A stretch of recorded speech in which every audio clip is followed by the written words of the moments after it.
On this week's episode of FCS All-In, we recap Week 8, discuss our marquee Southland Conference matchup, and we may also break down our favorite Halloween costumes. So get into the holiday spirit with us.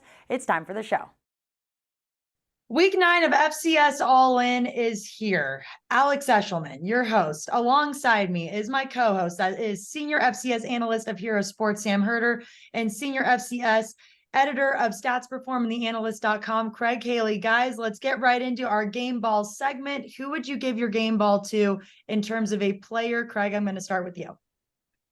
I have to go with Holy Cross quarterback Matthew Sluka. I mean, he's just been, a career of superlatives. And this past week in that loss to Lafayette, 330 rushing yards, the most ever by a Division I quarterback in a game.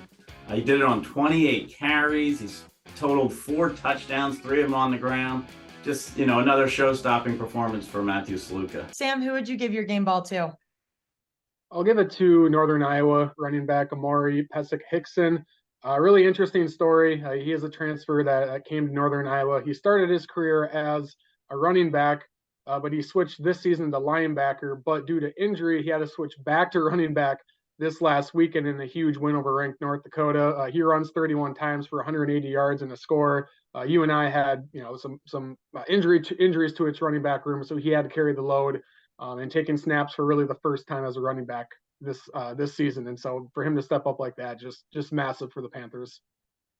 Fantastic for him stepping up for the Panthers. Like you said, I'm going to give my game ball real quick, being that I am the Big Sky reporter, Julius Davis. That hurdle was insane in their win over Sac State. Very exciting to watch. Moving on, our game ball for a team, a storyline. What is it? Sam, I'm going to start with you. I'll give it to Furman. I got a huge road win going to Western Carolina. Looked like a great atmosphere. A top 10 win for Furman. The Paladins stay undefeated versus the FCS. They have a couple of wins now, a couple of ranked wins, on their playoff resume. So that's just a huge win for Furman, who's looking good and, in my opinion, solidified themselves as a top 5, if not a top 3 team in the country. Shout out to Furman. How about you, Craig? I'm going right to the top. South Dakota State. I mean, they're 7-0, the last unbeaten team in the FCS. 21 straight wins going back to last season. That's tied for the 8th longest streak in FCS history. They have a tough one this week, of course, at South Dakota, but it's great to see, Jimmy Rogers just continue this success, built under John Stiegelmeier. South Dakota State, unbelievable, 21 straight wins. So many great humans who make up that program as well for South Dakota State. Last but not least, our out-of-pocket game question or game ball question for you guys. Go-to costume from your time growing up or even in the last couple of years. Since Halloween's right around the corner, Craig, I'm going to start with you. If you could give a game ball to your favorite costume you've ever worn, what is it? Well, being the one on this show that's the oldest, you two may be too young to even remember. You used to buy a costume in a bag. It would come with a plastic hat, like a draped kind of cape that you'd wear. It would go all the way down. I remember being a clown or a monster. Some people may still say I dress up as a clown on a daily basis, but I just love those.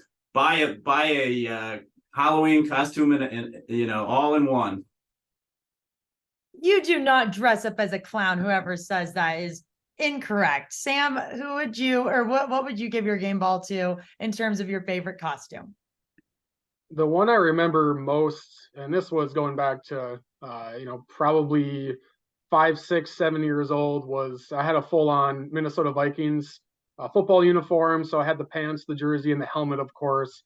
And I just remember wearing that one several years in a row. But I remember by the time I got to 8, 9 years old, somewhere around there, the helmet was getting too small, but I kept on trying to wear it because it was such a cool costume. But I eventually outgrew that helmet, so I couldn't wear it anymore. But that's one that honestly sticks out the most to me. That was a foreshadowing to you being a football expert, Sam. I hope you know that. I'm going to show you guys a little quick photo, and I'll post it up on here. But this is my favorite costume. I was Barney back when I was 3 years old. it was my favorite. So there you go. I also had matching slippers. I mean, it was my favorite. So thank you both for playing along with that fun game ball question. And we are going to be moving on to our game of the week, a very big Southland Conference matchup between UIW and Lamar. Don't go away.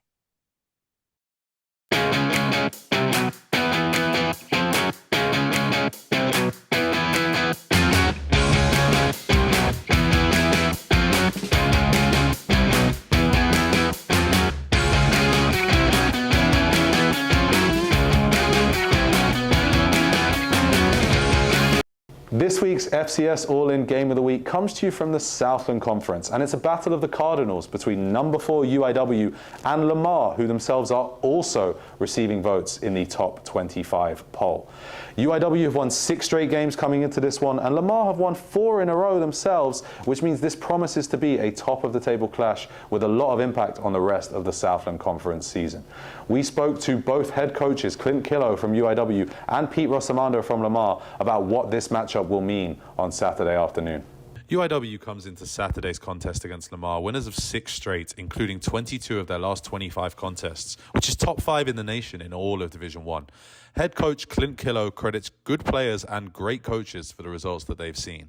Yeah, I mean, I think that here at UIW, we've done a tremendous job of bringing good people into the building, coaches and players alike. And usually when you put good people in a room, they produce good results, so we've been able to do that since Coach Morse got here in 2018. And obviously I've been extremely fortunate to watch him and watch Coach Kenny and how those guys cultivated culture. I think culture is something that you lean on in those moments when your back's against the wall, when you're down 24-7 at halftime, and you make a quarterback change for a kid that's never had any college experience, and he was extremely poised. And I think that our culture showed.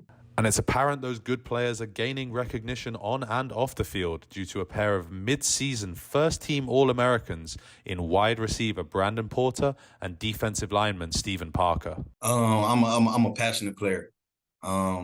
Within those whistles and within those lines, as soon as I step inside those chalk lines, like I'm very passionate. No matter if it's somebody else making that play or myself making that play, like I'm fired up and I'm just like ready to go at all times for sure. I feel like in our defense, it's like I'm the energy bunny. Like if everybody got their head down, I come over and say, "Y'all, let's go. We can still do it, and we still got it. It ain't too far away. It's still here."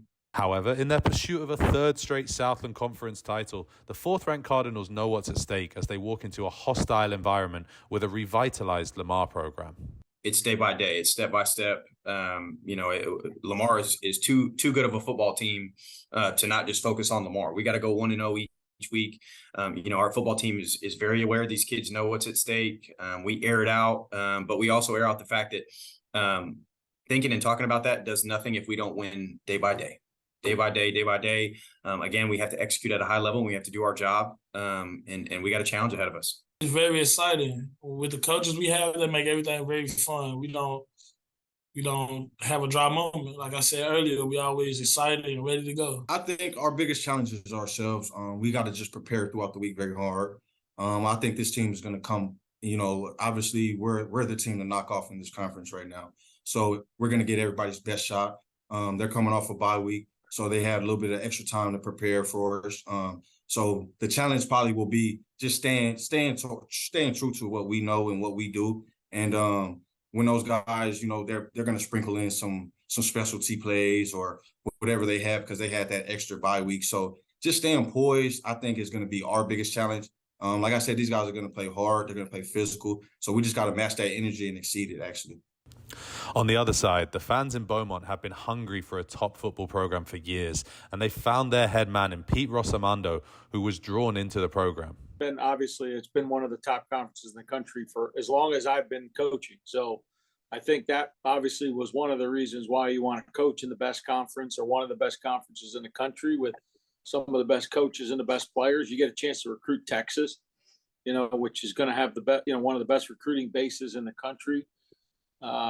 We haven't had a lot of success here, which kind of drew me to it because, it's hard to fall off the floor. When you're on the floor, it's hard to fall off. So I think we can only climb from here. And I think that, that was a great challenge. And I think when you take on challenges, you want to have great leadership and you want to be aligned from the top down, because there's going to be a lot of challenges in rebuilding a program.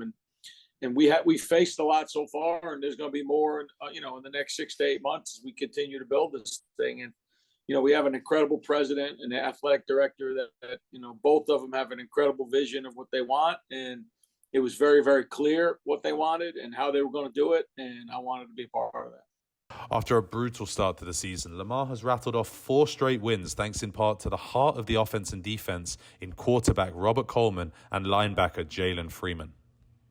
I went into the QB coach. We were having meetings, and he told me that they had a new nickname for me. And I feel like that's just kind of how I play. I leave it all out there, and I'm gonna go out there and give it all I have, even if it's my body on the line. I'm gonna give it all for the guy next to me. So I just want to win. Having trust on the field is everything, you know what I'm saying? So knowing that the guys next to me or behind me are going to do their job no matter what, if I mess up or if somebody messes up, somebody's going to be basically there to pick them up. And as a defense, I feel like I've been around some of those guys on the field for some years now, and we've really came together as one, as a team, as a unit. And I can tell whenever we take on that field that we're all moving as one. And, also just relentless effort to the ball. That's also a big thing that we emphasize whenever it comes to playing on game day and in practice. So it should be a raucous crowd in Beaumont on Saturday afternoon, and the Cardinals are excited for the opportunity to welcome a top 5 program into Beaumont, the biggest game in quite a few years.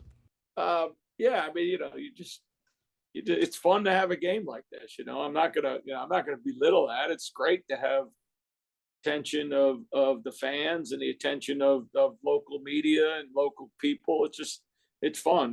That's what you do to do this for. You don't do it to play by yourself. And I played in COVID, and that was not fun. When you had no fans in the stands. So it's going to be a lot more fun on Saturday. I know that, and I hope our guys show up to play, because if they do, it'll be a fun game. If not, it'll be a heck of a hot dog, I'm sure, for the people in the stand. Just learning from past games, honestly, you know what I'm saying? So emphasizing our techniques, we really emphasize the little things and the details when it comes to playing the game, such as tackling. And, it's a respectable team. Every team we play is a respectable team, but, key words, we're working on tackling, we're working on stripping, going for the ball, all those little details, such as kind of like what Robert said, preparing like it was any other week. Honestly, we have a motto called Win the Week. So every week we try to go 1-0 in practice against ourselves, because it doesn't matter how hard we play on the field if we're beating ourselves on the field. So, it's big time. I guarantee it'll be a good atmosphere, and it's probably one of the biggest games I've played in. So no game's is bigger than the other, but this tournament's a lot. So I'm looking forward to it, and I just can't wait to see how the city corrals or comes behind us, if that makes sense. All right, guys, time now for our Game of the Week segment. It is a huge Southland Conference matchup between Incarnate Word and Lamar. Craig, I'm going to start with you here. Even though Lamar is not ranked in the top 25 right now, and UIW is, of course, the big dogs going into this one, being ranked number 8 in the top 25 standings, how impressed are you with Lamar's season so far? First-year head coach, they're on a huge winning streak right now, and the momentum, it just keeps building for these guys. You're right. Pete Rosamondo has come in and just changed everything. Lamar had been down for a few years, and they're suddenly on a 4-game winning streak. They're 3-0 in the Southland, tied with UIW, and also Nichols is 3-0 at the top of the standings. Just great all around. It's a big moment for Lamar here, getting back on track. They should have a huge crowd. I remember a couple of years ago when Sam Houston came in as the number 1 team, they pretty much doubled their average crowd. I just think it's a big moment for Lamar, and they have a shot here at home. Sam, in terms of that shot, though, like I said earlier, Incarnate Word is obviously they have the upper hand going into this one. They're the reigning Southland Conference champs. They made it to the FCS semifinals last year. What's going to be the biggest challenge for Lamar going into this one? Yeah, I think it's trying to keep up with the athletes on UIW's offense.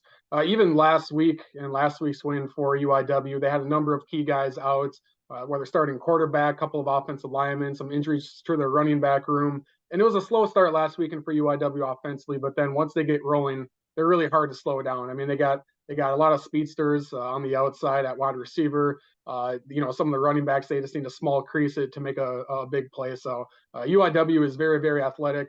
Again, once their offense gets rolling, they get in a rhythm.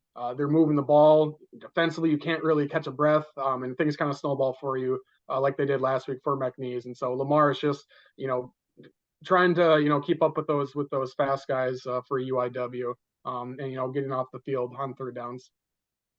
How will they keep up with those super fast guys for UIW? I mean, when you look at this season so far for Lamar, the last three teams that they have faced, they have a combined record of 4-17. So even though they've gotten those wins, they weren't necessarily the best teams within the league to go up against. How will they step up to the challenge and face those really fast guys like you're talking about, Sam?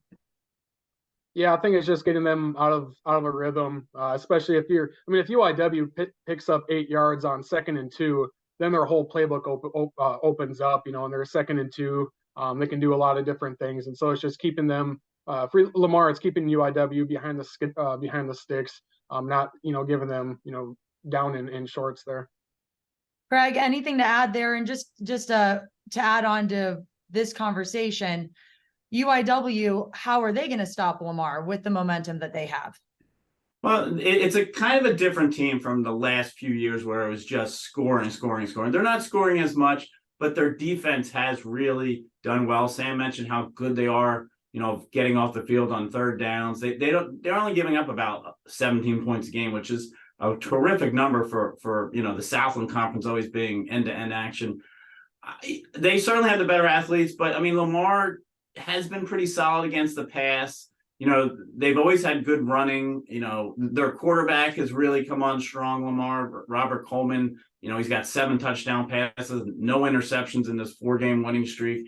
I mean, UIW is certainly a favorite here, but they're not a definitive favorite like the UIW teams we would think would be coming in past years. Key factor, one thing for both of these teams in order to get the dub. Craig, I'll start with you. I think Lamar's got to take a lead here. I mean, UIW, they were really behind in that game down in McNeese last week and rallied, behind their number 3 quarterback, Richard Torres.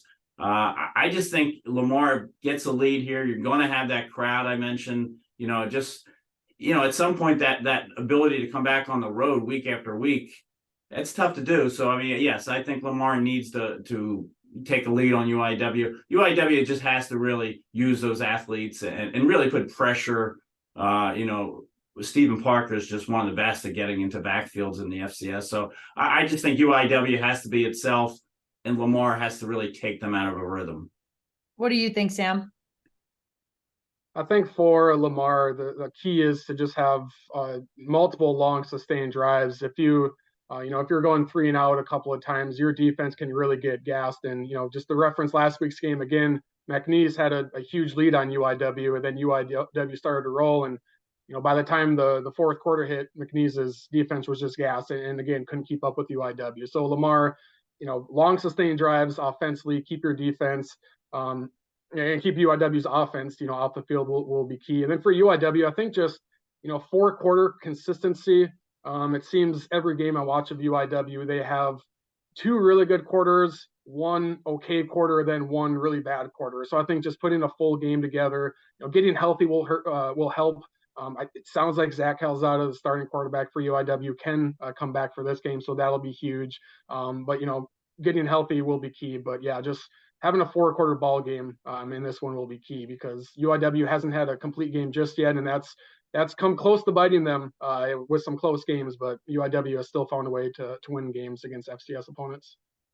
We'll continue to talk about this one in our next segment. That is our Pick'em segment, so stay with us right here on FCS All-In. As a top-ranked university for veterans, UIW is where I wanted to earn my degree after leaving the military. UIW offered me the flexibility to explore different degree paths so that when I ultimately chose to study music, I was confident in my decision. The support I've found at UIW allows me to be everything I want to be. Here, I've had the opportunity to be a musician, to honor my background as a veteran, and my identity as a father. My name is Eric, and I'm proud to study music at the University of the Incarnate Word. What is a moment but a moment in time? A truth told, a life saved, a chance to be kind. It's building bridges and building bridges. It's dreaming and achieving and leading. Because a moment starts with a mindset, and a mindset leads to momentum, and momentum to movements in all you allow. At Lamar University, our moment is now. All right, guys, welcome back to our Week 9 episode of FCS All-In. It's time for our Pick'em segment. Sam, I'm going to start with you. Lafayette at Georgetown, Patriot League matchup. Who you got? I like Lafayette here. Really a great turnaround for that program. Still undefeated versus the FCS. I had a huge win last weekend against Holy Cross. I think they keep it rolling here. They have a really great running game with Jamar Curtis, and I think that travels well to get a road win. Craig, your thoughts? Lafayette's hot, that's for sure. I mean, 6-1. They're nationally ranked. They moved to 21 in our stats reform top 25. And after seeing them get in, it dawned on me the last time the Leopards were in the top 25, the FCS championship game was played before Christmas, 2009. It goes back that far. I just think it's a great story what they've done this year. Georgetown has that win over Fordham, which is a big win. I just think Lafayette is a better team here and gets it done. All right, we will see. Next up, a SWAC matchup in state for Alabama. It's Alabama A&M versus Alabama State. Sam, who gets the dub here? Great atmosphere, great rivalry. I'll lean toward Alabama State here. I think it seems like they've gotten rolling and have played much better, especially offensively last few games. Defensively, they've been pretty strong all year. Even in some of Alabama State's losses, they are 3-3, but all three of those losses, they were very competitive. And so I think Alabama State keeps this momentum going to get a win. Craig, Alabama State, yes or no? I agree. Yes. I think college football in many ways, it's as much an event as it is a sport. I mean, people love to tailgate. They love to go out and just be a part of the event. 67,500 last year for this game at Legion Field. And, they're going to get a huge crowd, the biggest crowd of the year for the FCS. It's a great event. I'm going to go with Alabama State as well. Fantastic. You're putting that one on my bucket list after saying how many people go to that one. Next up, we've got UT Martin at Gardner-Webb. Sam, who wins this one? I like UT Martin. They still are undefeated versus the FCS, and so their momentum just keeps on climbing week after week. Gardner-Webb did beat Eastern Kentucky last week, which makes me kind of wonder about this game again, because I kind of favored Eastern Kentucky last week, and Gardner-Webb proved me wrong. And so maybe they'll prove me wrong this week, but I just really like UT Martin and how they're playing. Sam Franklin, their running back, is really, really good. He'll probably surpass 1,000 yards on the ground with a win over Gardner-Webb. Does Sam Franklin get it done? Craig, what do you think? Yeah, the one thing that worries me about Gardner-Webb is they're starting a freshman quarterback, Jalen King. The last two games, he really came on last week. Is he ready for a UT Martin defense that's just been totally lights out? They've given up 7 points in the second half, the last 5 games, 7 total. Gardner-Webb has star power all around that lineup of theirs. I think they get it done with Jalen King, even being a freshman. Excited to see it. All right, another in-state rivalry matchup within the Missouri Valley Conference here. South Dakota State versus South Dakota. Sam, who do you think? Yeah, a marquee game this weekend, top 5 showdown. The number 1 ranking is possibly on the line. Top seed in the playoffs is on the line. I feel like I say it every week when we have South Dakota State listed for our pick on that it's going to be really hard to pick against the Jacks. I still lean the Jacks here. USD, does have a 2-game winning streak over South Dakota State at home with home wins versus in 2019 and 2021. So It's actually been many, many years since the Jacks beat the Yotes in Vermillion, but I do think the Jacks get it done this weekend. I think they'll really get up for this game. And if you have the full effort of South Dakota State, it's going to be hard for anyone to beat them. Do the Jackrabbits stay undefeated? What do you think, Craig? It is hard to pick against them. At some point, they're going to run into that emotional letdown because it's just the grind week after week. And, go from Southern Illinois to South Dakota and the Dakota Dome. I mean, it's going to be a physical, probably low-scoring kind of game where a mistake here, a mistake there makes a difference. I'm going to go with the Jackrabbits, but boy, South Dakota can get it done here. We'll see what happens. All right, next up, Mercer versus Western Carolina. Who do you have winning this SoCon matchup, Sam? I'll go with Western Carolina here. They'll have to put their emotional loss to Furman from last weekend in the rearview mirror because Mercer, while they're not ranked, I think the Bears are kind of situated to potentially be in the playoffs. And this is a game that Western Carolina can't kind of sleepwalk through. But I do think the Catamounts of Western Carolina, they just have too much offensive firepower for Mercer, and WCU gets a win. Craig, your thoughts? Seems like we've been talking about Mercer making the playoffs for a long time now, and every year they just come up a little short. Well, they don't have a signature win, so they need this one. They need to sweep their final 3 games and get to 8-3. I think it's a tough ask, though. I think Western Carolina comes back. Cole Gonzalez, at quarterback, gets it done. Mercer, I just feel is going to come up a little short again. Western Carolina it is. Okay, Montana State, they're on a roll. They're going to Moscow to face one of the most exciting teams to watch in the Big Sky right now in Idaho. Sam, who gets the dub here? Yeah, it's another marquee game, top 10 showdown. I like Montana State to get a road win here. The Bobcats have been so tested, especially on the road, and I think that'll help them get a win here, just knowing what it takes. Idaho is coming off of a bye week. A couple weeks ago, they did lose to Montana, and so, when you lose a game like that, you kind of go back to the drawing board to figure out what's going wrong. And so Idaho, I think, is going to come in with a good game plan, but at the end of the day, what's going to win this game is the play in the trenches, and I think Montana State has the edge there, and that gets them a road win. I think it's fair to say, too, when you come off of a close loss with all the momentum and the hype that was built up around the Vandals going up against Montana, and you lose that one by just a hair, I think, they're going to come in with a chip on their shoulder, too. So I'm curious to see how that will pan out. Craig, what do you think? Very similar to South Dakota State. I mean, it's tough for Montana State to just turn around and play another top 10 game on the road here back-to-back weeks. Again, we've talked about it's hard to pick against the Bobcats. I think Coach Vegan is just incredible at what he does.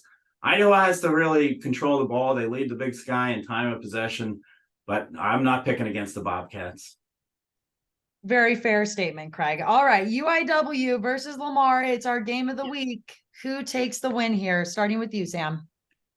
I'm going to go with UIW. But again, I mentioned it at the top that UIW needs to put a full game together because one of these times, they're going to get upset. And they've had a number of close wins over unranked teams. And I think if you're UIW, what the strength of schedule, they don't have any ranked opponents on their schedule. How they win is going to be important for UIW to get a playoff seed. And they probably do understand that. And so I think UIW gets a win. And I think if they do put a full game together, it could be a pretty decisive win for UIW. Craig, what do you think? Well, Lamar's geared up for this. I mean, we mentioned Pete Rosamondo, what a job he's done there. I mean, UIW, another great coaching story. Clint Killow, 30 years old, the youngest head coach in Division I. 2 new coaches, that are going head to head here. I agree. UIW probably has a little more offense to get it done here, but I just think it's a great moment for Lamar, and you like to see that for a program that's been down suddenly is finding itself in a marquee game. But I'll go UIW. A battle for the Southland Conference title on the way. Thank you both so much for your time. I appreciate it, and we'll be right back with more on FCS All-In.